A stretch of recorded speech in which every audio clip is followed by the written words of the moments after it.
Pati pa yung misis ng ano. Matumba.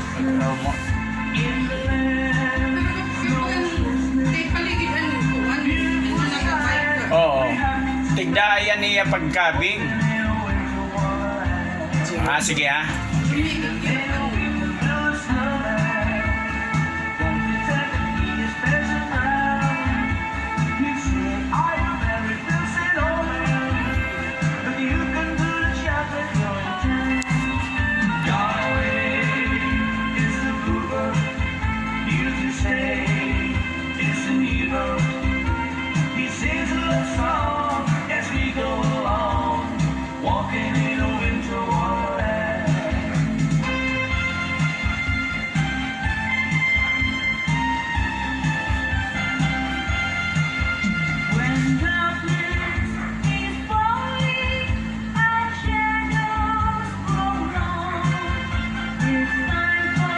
Mas nasaktan yung lalaki na driver ng motor kaysa sa misis niya. Andiyan nakatayo yung misis niya.